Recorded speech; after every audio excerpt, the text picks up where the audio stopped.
ഒരു എന്ത് മേടിച്ചിരുന്നാടാ ജാസ്മിൻ പറഞ്ഞേ? മാർഷൽ വോബേൺ 3 കിട്ടിയാ? ഇല്ല. Jasmin you are too Brutus. Jasmin Jaffar ഇങ്ങനെ നിങ്ങളറിയാത്ത പല വാഗ്ദാനങ്ങളും ബിഗ് ബോസ് ഹൗസിനകത്ത് വെച്ച് നടത്തിയിട്ടുണ്ട്. ഞങ്ങളോട് പറഞ്ഞിരുന്നത് ഡെയിലി പേയ്മെന്റ് പോലും ജാസ്മിന് വേണ്ട, പുറത്തിറങ്ങി കഴിഞ്ഞാൽ ഞങ്ങൾക്കത് വീതിച്ച് തരുന്ന പറഞ്ഞൊരു ജാസ്മിൻ ഉണ്ടായിരുന്നു.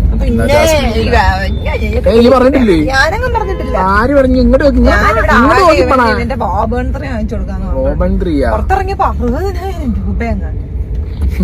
ചുമ്മാതാ നാട്ടുകാരെ. ജാസ്മിൻ എന്നൊക്കെ പറഞ്ഞ ജാസ്മിൻ ഇപ്പൊ ഒരു സന്തോഷമുണ്ടോ? അല്ല ഇപ്പൊ ഒരു സന്തോഷമുണ്ടോ? അല്ല ഇപ്പത്തെ നിമിഷത്തിൽ ഒരു സന്തോഷമുണ്ടോ? ഇല്ല. നേരത്തെ പറഞ്ഞ ന്യൂസ് കേട്ടോ സന്തോഷല്ലേ? അതൊരു പ്രത്യേക ന്യൂസാണ്. അത് നിങ്ങൾ ജാസ്മിന്റെ വ്ളോഗിലൂടെ തന്നെ അംഗീകാരമാണ്. ആണല്ലേ? ട്രോഫി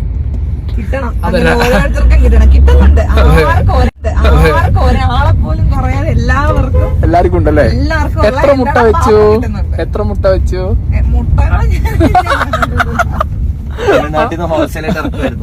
മോനെ എത്ര മുട്ട, ലോഡ് കണക്കിന് മുട്ട ഇറങ്ങിയിട്ട് എനിക്ക് ഒന്നും ചെയ്യേണ്ടി വന്നില്ല. ഞാൻ ഒരു അക്ഷരം മിണ്ടിയിട്ടില്ല, ഒരാൾക്കും എതിരെ ഞാൻ വന്നിരുന്നില്ല. പക്ഷെ പടച്ചോൻ കൃത്യസമയത്ത് എല്ലാവർക്കും കിട്ടേണ്ട പാപ്പം വായിൽ കൊണ്ട് വെച്ച് കൊടുക്കുന്നുണ്ട്. അതിൽ സന്തോഷം. നമ്മൊരു ബംഗളൂരു രാത്രിത്തെ മെയിൻ സാധനം മോനെ. ബാംഗ്ലൂർ എത്തി അപ്പ രാത്രി ചായ കുടിക്കണം. ഇവിടെ ഞങ്ങൾക്ക് ചായ തരുന്നത് രവിചന്ദ്രൻ അശ്വിനാണ്. അശ്വിനോടെ ചായ ഇട്ടുകൊണ്ടിരിക്കുകയാണ്. ഞങ്ങള് പെട്ടെന്ന് എത്തിയപ്പോഴാണ് രവിചന്ദ്രൻ അശ്വിനാണ് നമുക്ക് ചായ തന്നത്. കേട്ടാ കറക്റ്റ് അശ്വിൻ മൂപ്പര്. IPL സീസൺ കഴിഞ്ഞ് കഴിഞ്ഞാൽ മൂപ്പർക്ക് പിന്നെ അതാണ് പരിപാടികള്. ചായ പാൻപരാഗും മൂപ്പർക്ക് പിന്നെ രാത്രി ആകുമ്പോ പിന്നെ ചായയും പാൻപരാഗാണ് മൂപ്പര് പരിപാടി എന്ന് പറഞ്ഞ ബാംഗ്ലൂർ. ബന്നല്ലേ? ഒരു കഷ്ണം ബന്നിനായിട്ടാണ് നിക്കി. അവിടെ നിക്കി ഞാൻ വ്ളോഗ് എടുത്തേട്ടാ. Okay bye.